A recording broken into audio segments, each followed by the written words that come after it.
Welcome back. We had been discussing the different types of prescription, what a prescription is, the different types of prescription. We also looked at the different parts of the prescription. And now we're going to be looking at common abbreviations used in prescribing. And this is important because you need to know how to read the prescription, because as much as how abbreviations are Latin derived, they are still being used, even though Latin is a dead language. So you need to know, for the most part, the common ones. And granted, the amount of Latin abbreviations that were used in the past, they are no longer being used now, but we still have a few that we still encounter in prescriptions. Abbreviations can be used for different things. It can be used to indicate frequency. It can be used to indicate instructions on use. It can also indicate duration of treatment or duration of therapy. So we're going to be looking at duration of therapy first. Drugs can be written in terms of hours, days, and months. And there are certain abbreviations that will illustrate this or depict this. And we are going to look at durations in terms of daily durations, days, 2 days, 3 days, 4 days, etc. Now, since there are 7 days within a week, and we want to depict or to convey that we want to dispense, or our physician wants to dispense in terms of days, we use the quote and unquote fraction of n over 7, right? So n over 7 means that the n is equal to number of days, and the 7 is equal to the indicates that duration is in days. Okay, so here 1 over 7 simply means 1 day. So example, Panadol 500 milligram tablets. We're not looking at frequency now, we're just looking at the duration. So Panadol 500 milligram tablets times 5 over 7. This indicates that out of 7 days, 5 days will be used to administer the drug.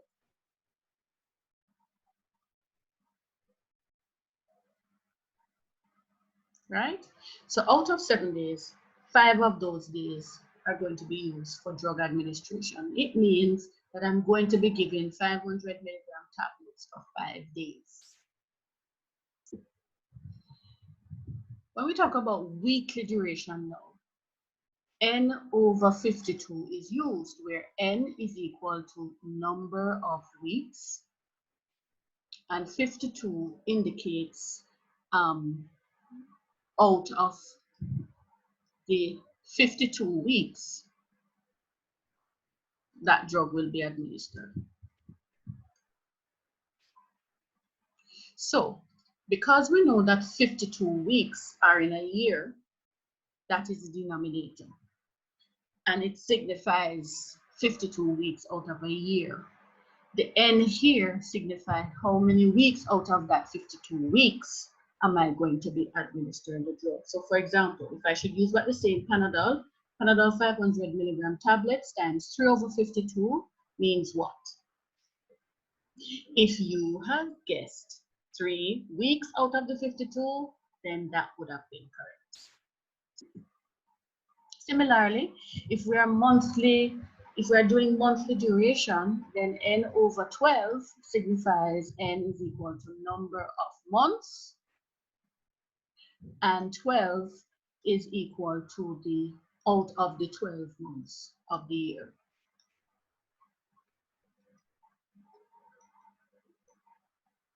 So again, we know that 12 months is in 1 year.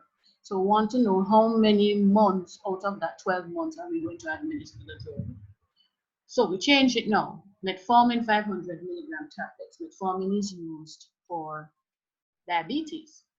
So 500 milligram metformin tablets times 3/12 means I will be giving metformin 3 months out of a year. And these are 3 consecutive months. Similarly, if we go back to the 3 weeks, it is signifying 3 consecutive weeks. It's not 3 haphazard week, like 3 in January and 1 in January and 1, 2 in February, or 1 in January, 1 in August, and 1 in December. No, it is 3 consecutive weeks because that's how therapy is, unless otherwise stated.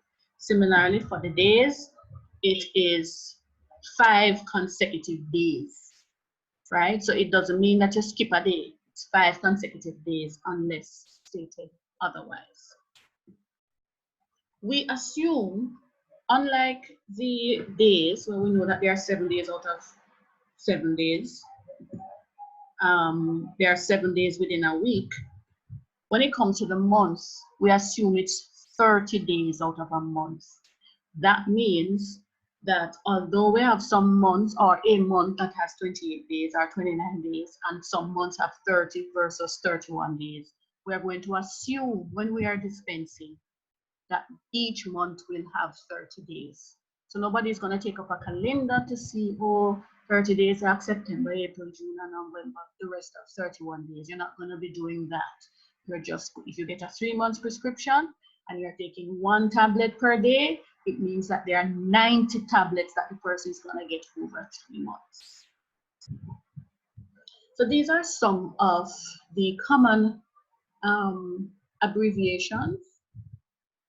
Every 12 hours, PV for vaginal use, only use for pessaries, stat meaning immediately or as a stat dose, you will see, ODOS, OU, IV intravenous, every morning, every 4 hours. So Q4H is every 4 hours, Q8H is every 8 hours. Similarly, Q12H is equal to every 12 hours.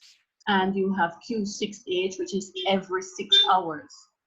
Now, I just want to state here that every 12 hours is every 12 hours within a 24-hour basis. 1 day does not mean when the sun is in the sky. 1 day consists of 24 hours. So, if I say 2 times a day, it is generally understood that it is every 12 hours. 2 times a day is every 12 hours within a day, which has 24 hours. Every 6 hours, which translates to 4 times a day, is every 6 hours within a 24-hour period. Now, 4 times a day may not necessarily mean every 6 hours. 4 times a day, a doctor can write 1 teaspoonful, TID, and at bedtime. This translates to 4 times a day, but it is not separated every 6 hours apart. It's not separated 6 hours apart because you give 3 times a day here and then at bedtime when necessary. PRN when necessary. Okay, so we need to pay attention to what the doctor is writing. But generally speaking, if you see BID, which is twice daily, it is pretty much equal to every 12 hours. If I see TID, which is 3 times daily,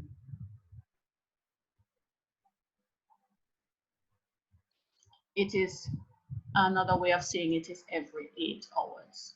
But we do not recommend that if the doctor writes TID, you write every 8 hours. You may tell the patient that when they're taking the medication, they're to space the dose 8 hours apart, but don't write every 8 hours, okay?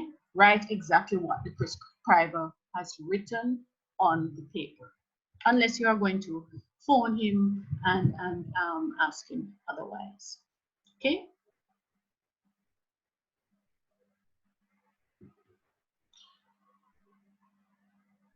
These are some other abbreviation. This abbreviation gives students a lot of issues as they every other day. We will look more closely at this. We have a ad lib, freely, apply freely as desired, etc. All right, so these are some abbreviations that are used in compounding, extemporaneous compounding. That means when the doctor requires a particular medication to be compounded from scratch or to be altered in any way by the pharmacist, you may see these abbreviations more so than that. So QS means add sufficient amount or sufficient amount, I'm sorry. QSAD, sufficient amount quantity to be made up to. AD to make up to. AA means of each. So we're going to be looking at these shortly. Looking at some examples. MFT means mix and make, and M is mix. So MFT, mix and make. DTD, give of such doses. Which another one, got means drop. And we have tablespoon and we have teaspoon. Just a note here, if you have one TSP, it is the same thing as saying teaspoon full, not teaspoon. You do not tell a patient to swallow a teaspoon. It is a teaspoonful of something, okay? And the plural can be teaspoons full or teaspoonfuls, whichever you like. Okay, so we're going to look at the different types of prescription, examples of which I might say. We looked at prescription order or medication order, sorry, which is this, and this is what we call a patient's prescription. This is what you find in a pharmacy, right? Pretty much in a pharmacy setting, a community pharmacy setting, I should say. This one you find in a medical institution like a hospital.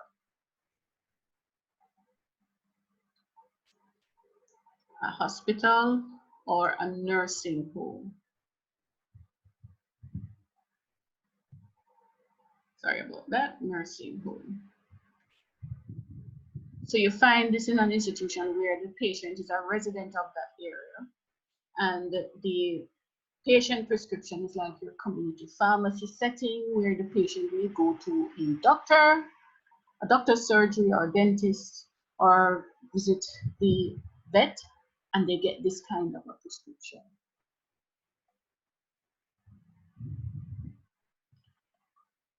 So just to note that there's a difference between the two. Here you have date of administration, so you have greater monitoring with a medication order because the patient is in institution.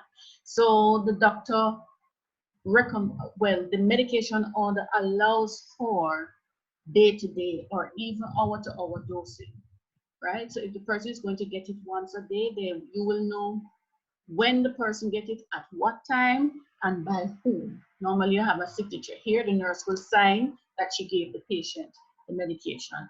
Here you have one person, typically the pharmacist and the pharmacy technician, in the process of dispensing here, and the pharmacist will make her documentation on the prescription. But in terms of when you take the medication every day at night, you won't see that on a patient's prescription. Patient gone home and take their medication or not take it, right? But here, more monitoring because the patient is in an institution in terms of the medication order. All right, so let's look at some examples of prescriptions that are written for extemporaneous compounding.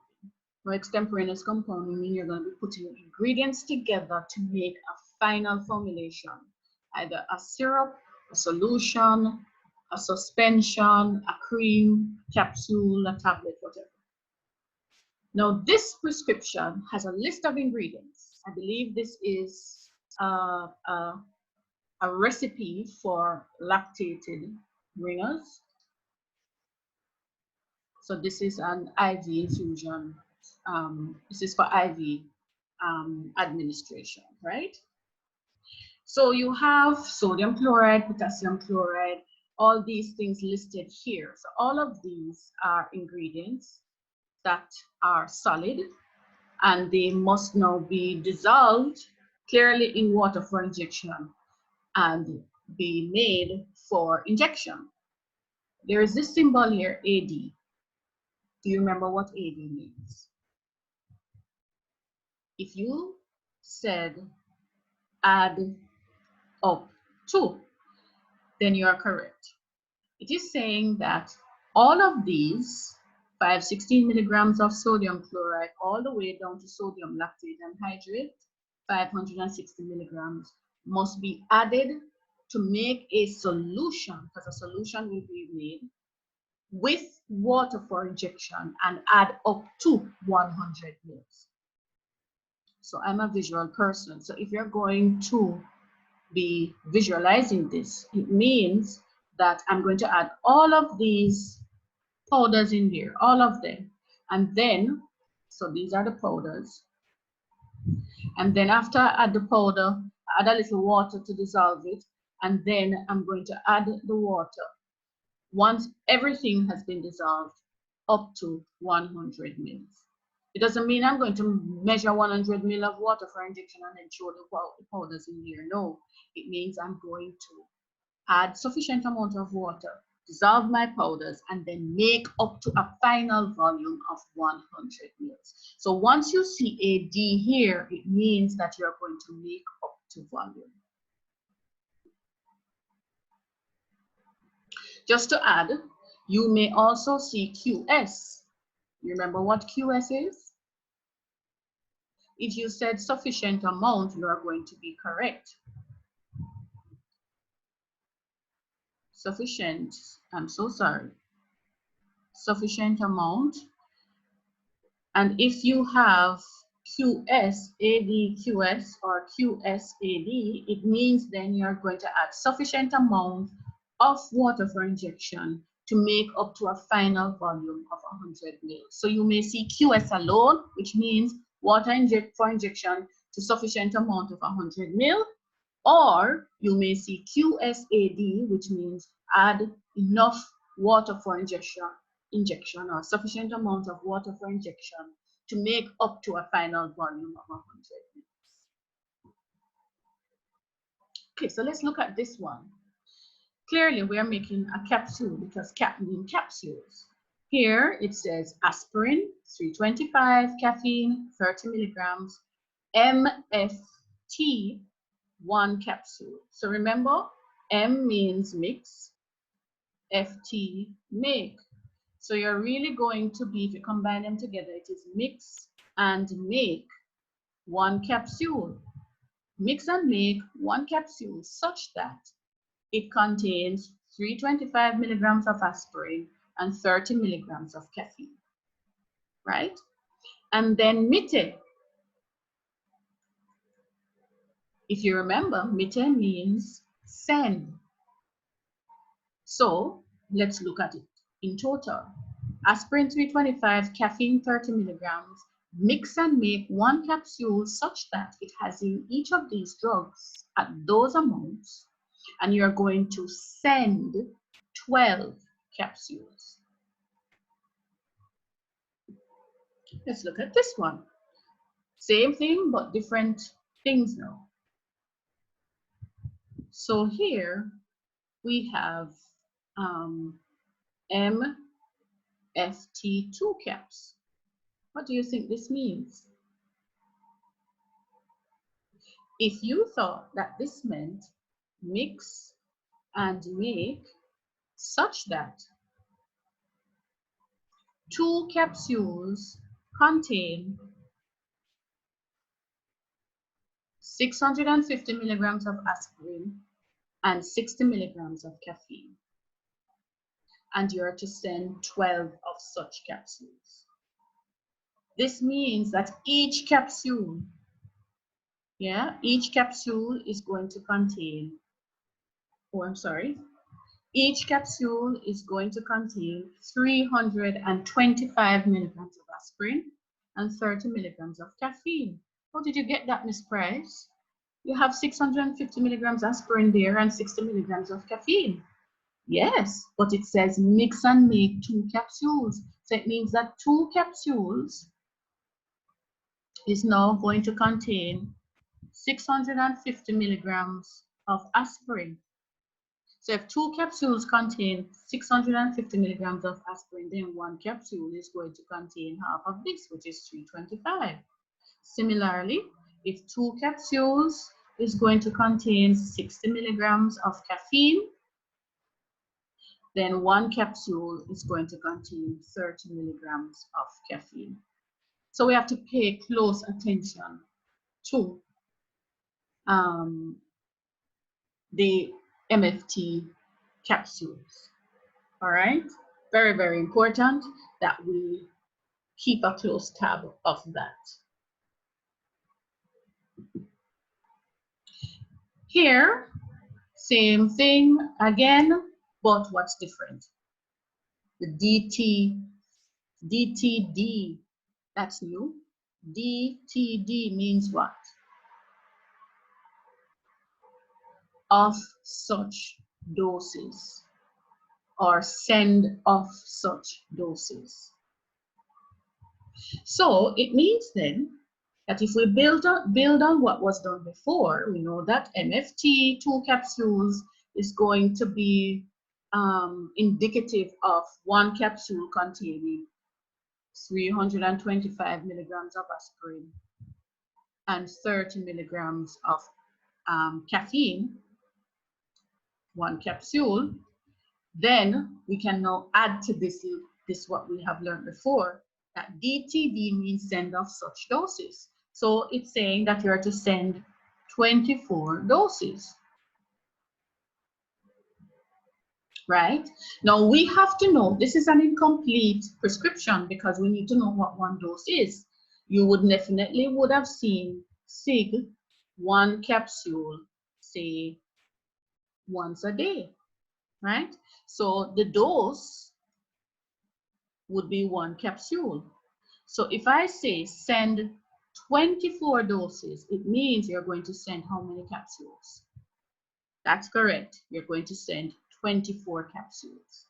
And the 24 capsules each will contain 325 milligrams. I always say to students, if you're going to be doing an extemporaneous compounding, you can't make 2 capsules one time and they just miraculously split into 325, 1 capsule of containing aspirin, 30 milligrams, 1 capsule of caffeine. No, you're going to be making each capsule. So you need to determine how many milligrams of each drug will be contained in each capsule. So you have to pay attention to MFT and what it is signifying. And DTD means you're going to send off such doses. So you need to know what the dose is. So if the dose is, say, 1 cap OD, 1 dose is 1 capsule. Then the 24 is 24 doses. And if 1 dose is 1 capsule, then you're going to have to divide by 2 to determine what 1 dose or 1 capsule will contain. Now, this is another example of extemporaneous compounding. Look at that. What's that? If you guess that this is of each, you are correct. This of each signifies that it is 3 grams of each of these substances are to be weighed or to be used in the compounding. But what substance will that be? If you notice, there is nothing there for cholesterol. Do you notice that? Yes, There is nothing there for cholesterol, but all the other ingredients have the amounts. The sterile alcohol has 3 grams, the white wax has 8 grams, and the white petroleum has 86 grams. This AA is suggesting that the ingredient above this is supposed to have the same amount as this 3 grams. So what is above this AA? Yes, the cholesterol. So the cholesterol should have the same amount as sterile alcohol, which is 3 grams. So really, you are going to have cholesterol 3 grams in addition to 3 grams of sterile alcohol, 8 grams of white wax, and 86 grams of petroleum, all added to 100 grams. So you're going to be sending 100 grams of your final product, whatever this is. This is an ointment, and that's what you're going to be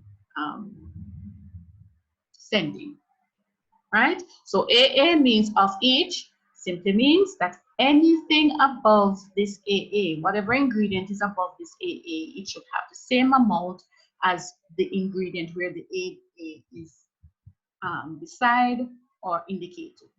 It's indicating that sterile alcohol has 3 grams, and anything above it must also be 3 grams. Okay, another ingredient, another prescription. Oh, it's the same in prescription. I'm just explaining. It's just explaining what I just explained a while ago. The abbreviation AA means of each, hence cholesterol must be the same quantity as sterile alcohol, which is 3 grams. All right, so this is an abbreviation for instructions for dispensing a finished product. Panadol Elixir is a finished product. And it says Panadol 5 mils QID PCPRN times 3/7. Mouthful. QID, if you remember, is 4 times daily. And PC is after meals. PRN, when necessary. Now there's something missing. Even though it's telling me I must somehow take 5 mils of Panadol Elixir 4 times a day after meals when necessary, it doesn't tell me by what route. So you must have the route of administration. Am I going to inject it? So that's missing. Am I going to inject it? What am I going to do? So really, this should have been written as Panadol Elixir 5 mils QID PO, which represents by mouth, yes, by mouth.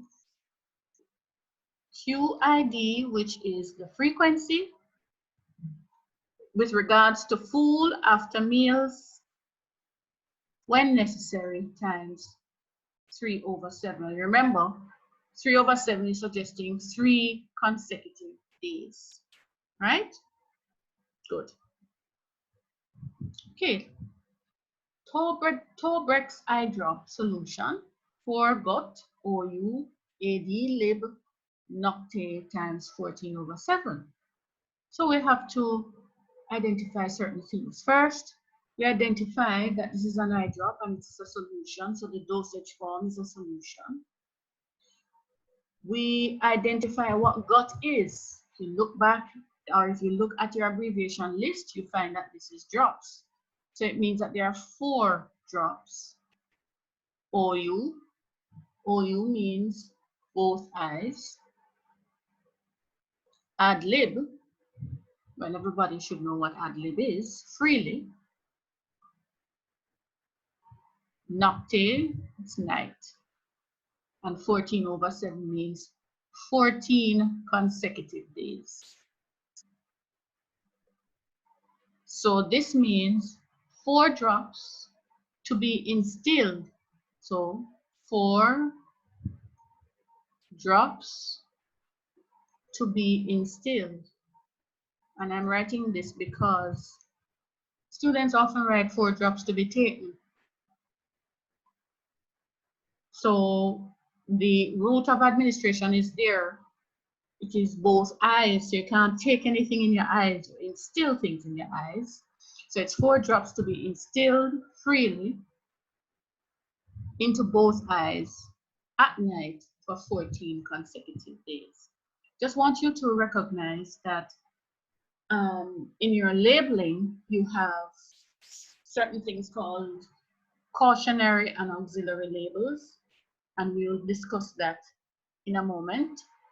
In this case, the auxiliary label is speaking to what the medication will be used for ophthalmic use. So this is what will be written on the patient's label, so that the patient don't mistake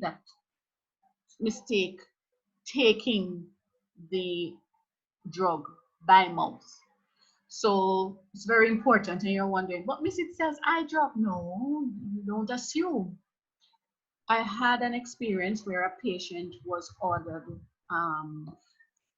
what was ordered for the patient was cataflam drops. Cataflam drops are to be taken. It's an oral dosage form. It's a suspension that's in a drop form. And you give the child a number of drops for pain. Now, the child was suffering from an ear infection, and the doctor ordered, as well as the cataphlum drops to be taken by mouth, the doctor also ordered an eardrop. I don't remember what the eardrop was now, but the doctor ordered an eardrop. So can you just imagine, I just said to the patient, instill 3 drops into the left ear 3 times a day, and this give the child 4 drops to be taken 3 times a day. Now, mother carries child for ear infection. She said 2 things, drops. What do you think she's gonna do with the cataphlum drops? Even though you tell her she is to give the child by mouth, patients don't hear that information, okay? They selectively hear certain things that pop out at them. So something just told me to really, really find out, and this is something that you must do. Can you tell me how to use this? And she said she was going to use the cataplam drops and drop it in the child's ear. So I had to explain. So it is very important that you put on there for ophthalmic use for the safety of the patient. Here's another one. Humulin regular insulin 25U AM and 15U PM SC AC. All right, so we have to break this down. Humulin insulin, everybody knows insulin is used for diabetes. You inject it, so it's an injection, right? So that should be the first clue. 25U, U here means international units. And the international units,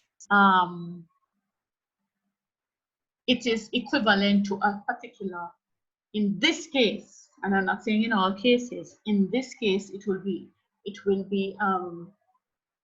equivalent to a certain volume of the insulin, the regular insulin solution. So 25 units is supposed to be given to the patient. AM mean morning, 15 units, PM in the evening. SC means subcutaneous. So that means subcutaneous is under the skin. And because you know in Humulin regular insulin is an injection, you're going to have to inject 25 units in the morning, 15 units in the evening under the skin, and AC means before meals. So even though you're injecting it, the doctor is advising that even though they're not taking it by mouth, you are to the person or the patient must take the medication before meals, usually 30 minutes before meals in terms of insulin. And this, the duration for this is 1 month, or 30 days. So sorry. All right, so it is 25 units in the morning and 15 units in the evening to be injected under the skin before meals for 30 days. All right, And because it's insulin, it's to be stored in the fridge, so this needs to be placed on the label as an auxiliary label. All right. Now, this is a long mouthful, and these kinds of prescriptions are normally written for those persons who have an allergic reaction and they need to take the prednisone, but prednisone needs to, the dosing needs to be tapered. That means you can't just stop it immediately because you're going to have serious side effects. So the doctor has to taper the dose. So they gave 50 milligrams at first, and then after the 50 milligrams, then 40 milligrams is given for a certain amount of time, then 30, then 20, and then 10 milligrams is given for 7 days or a week, and then 5 milligrams is given all day for a week. All right, so let's see if we can work this out. Mane is morning. PO is by mouth. PC is after meals. And of course, 3/7 is 3 consecutive days. So it means that the person is going to get 50 milligrams in the morning by mouth after meals for 3 consecutive days. After that 3 consecutive days, on the 4th day, they're going to start taking 40 milligrams in the morning by mouth after meals for another 3 consecutive days. After the ending of that 3 consecutive days, now they're going to go down to 30 milligrams and then to 20.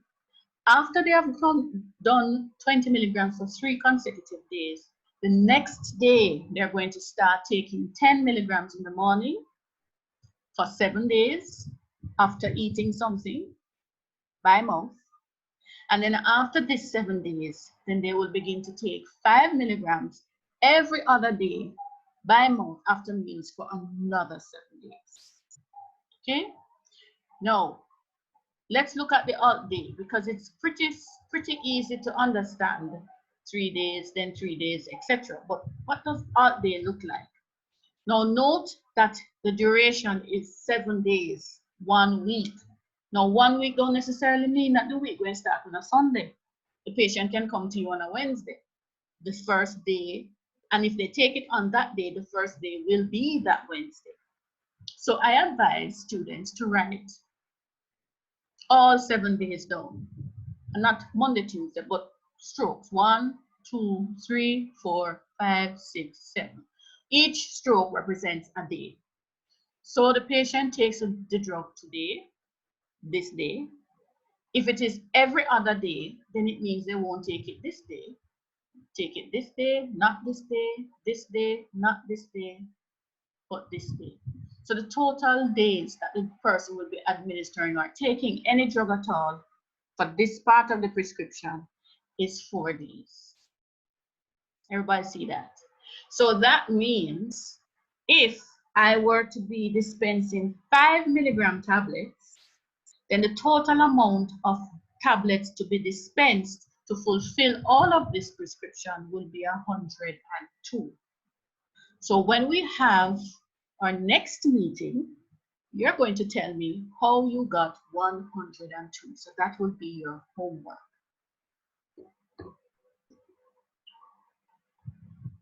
Yes, I just mentioned that a while ago. So alt day dosing, just to reiterate, if you're going to do alt day dosing, you look at what the duration is. So if the duration is 1 week, you count off 7 strokes. 1, 2, 3, 4, 5, 6, 7. If the duration is 2 weeks, then you count off 14 strokes, and so on and so forth. And then you normally would give the person the drug the first day. So this is day of taking, not day of taking, day of taking, not day of taking, day of taking, not day of taking, day of taking. So total day of taking here will be 4. Similarly, the total day of taking here will be 8. because you're going to take it on this day, not this day, this day, not this day, this day, not this day, this day. That's 4, but it's 14 days because it's just 2 weeks. So is the person going to take it on this day? No. This day? No. This day? No. This day? No. 1, 2, 3, 4, 5, 6, 7. Oh, this is 7. I'm very sorry. Forgive me. This is 7 days. So that's how you do it. You won't make a mistake. See, I made an error at the beginning, just thinking I'm using my brain to move fast. No. Glad I made that mistake because it is a learning point for all. So if you're going to take it on this day, you're not going to take it on this day. And it is 14 consecutive days. So there's no break. So if you took it on this day, the next day, which will be the 8th day, you're not going to take it. But you're going to be taking it on the 9th, not taking it on the 10th, 12th, and so on and so forth. So the total amount of days that you're going to be taking will be 1, 2, 3, 4, 5, 6, 7 days. All right. Okay, so this is an external preparation, and the auxiliary label that you would normally use for external preparation will be for external use only. Do not apply to large areas of broken skin. Here, we see this. Now we know it is a cream that we're applying, and we could apply an ointment, we could apply a gel, we could apply a paste. But PAA means apply to affected areas.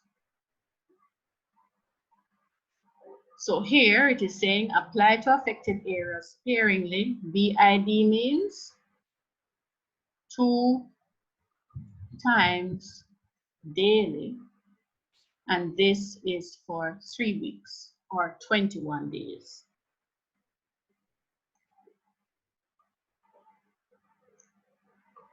Okay, one last one. Amoxil 500 milligrams every 8 hours. This is what? Every 8 hours within 24 hours. So this is every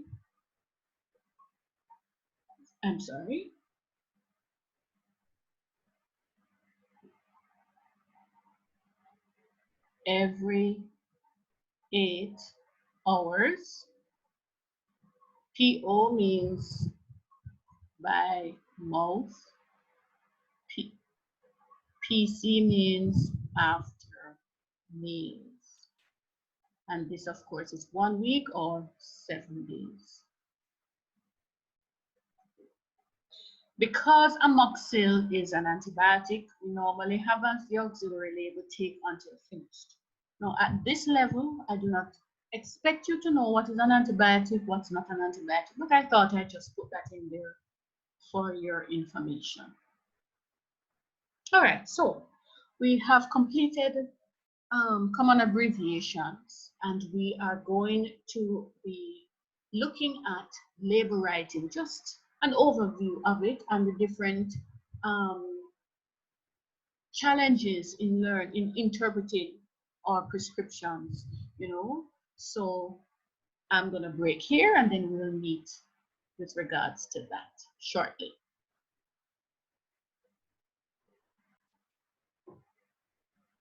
Okay, welcome back. So we looked at a couple of things. We looked at what a prescription is, what's a medication order. We looked at the parts of a prescription that makes it legal. We also looked at the abbreviations, common abbreviations that can be used in prescription writing.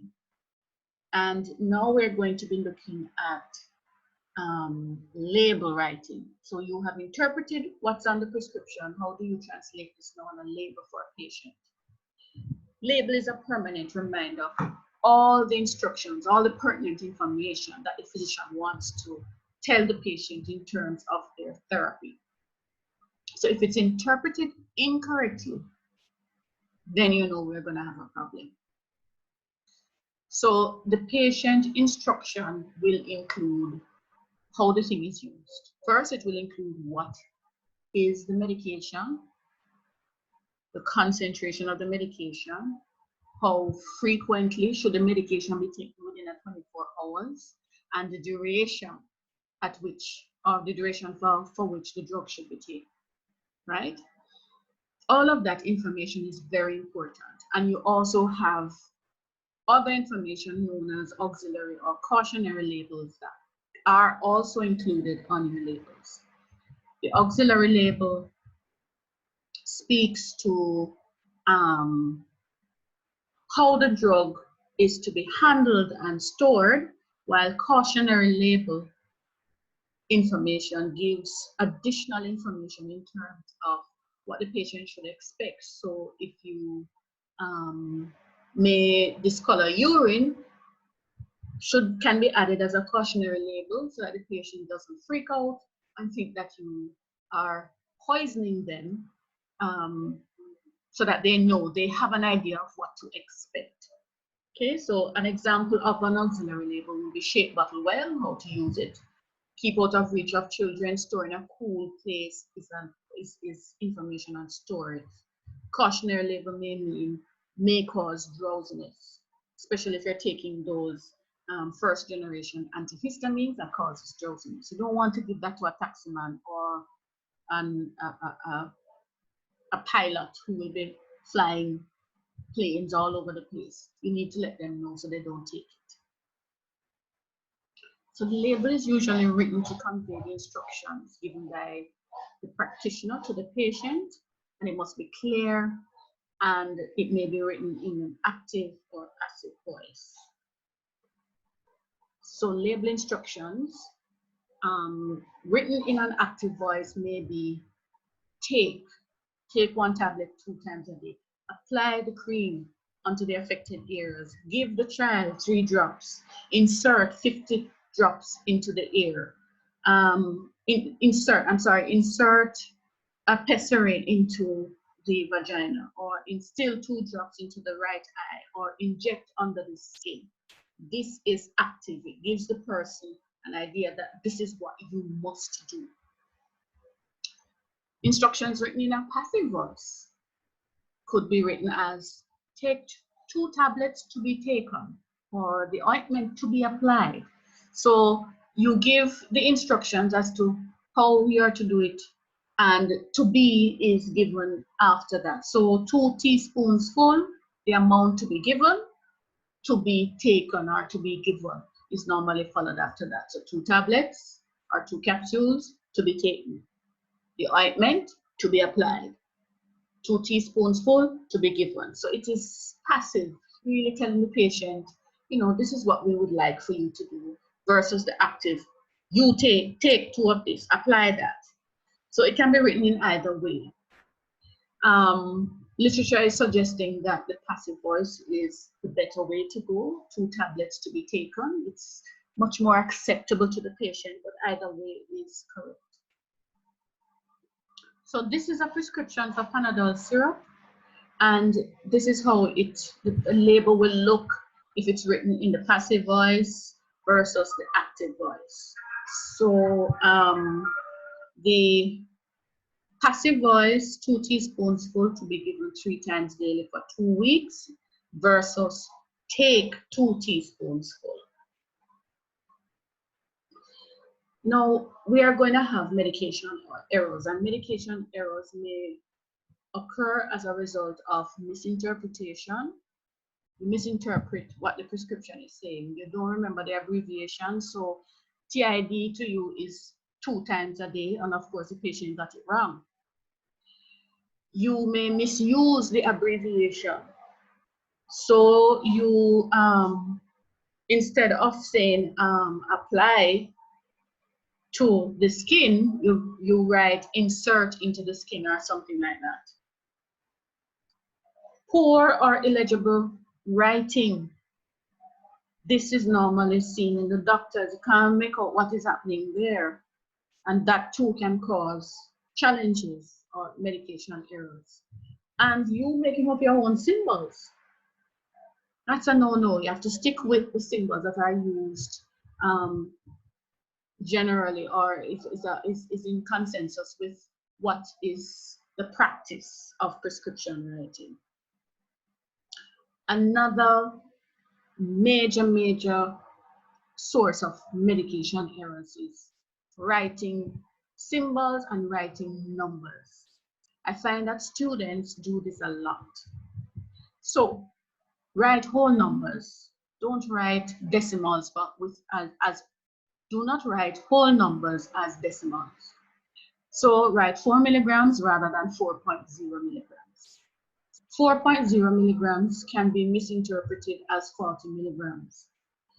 It means that you're going to be giving the patient 10 times the amount. If that point, that decimal point, was not written clear enough. So you're writing something from the pharmacy to send to the ward, and the nurse is going to interpret that. If she sees 4.0, she may not be looking clearly and see 40.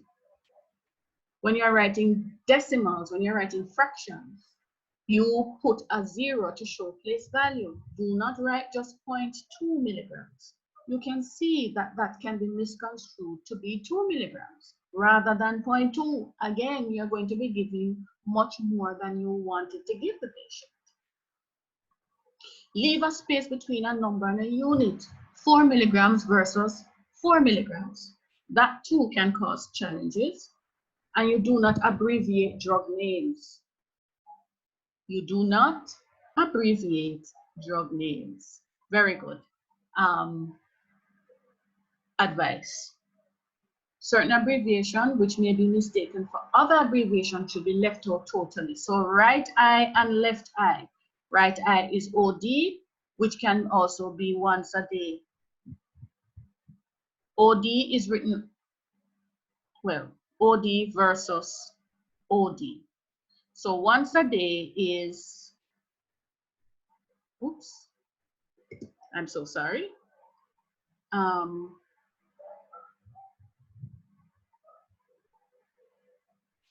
Trying to erase. Oops, I'm sorry. Okay, good. So OD is right eye. OD is once daily. So you can see the challenge right there. So we prefer to have physicians write out the word right eye, left eye, because we don't want to have any mix-up at all. All right, so we have come to the end of the lecture, and we're just going to summarize everything that we have learned so far. One, we learned that a prescription is a legal document that is authorized by a medical doctor, nurse practitioner, veterinary surgeon, or dentist. A pharmacist can also write a prescription, but it is not for therapeutic use, well, meaning that they're not going to prescribe, but they will write a copy prescription if, for example, a doctor would have written a repeat prescription. The different parts to the prescription has written there, and the types of prescription may be a patient prescription that you get at a pharmacy, at a medical doctor when you go and visit a surgery, or a medication order, which is normally written within medical institutions like a hospital or nursing home. There are different forms of abbreviations, and these abbreviations are derived from Latin. Even though most of the abbreviations are out of use, we still have some like TID, VID, ADLIB, PV, PR, all of those. Medication errors can result as a result of misuse of abbreviation or misinterpretation, poor writing, or through the use of made-up abbreviation. Also, when you are writing your numbers, you make sure that the numbers are clear and no room for ambiguity. Nobody will misinterpret it. Okay, now we are admonishing you to go to the manual, look at the exercises at the end of the chapter. We will also be sending you some additional exercises to do for the tutorial. So go through them, save your questions, and we will make sure that you understand everything. All right, thank you. Have a wonderful rest of the evening.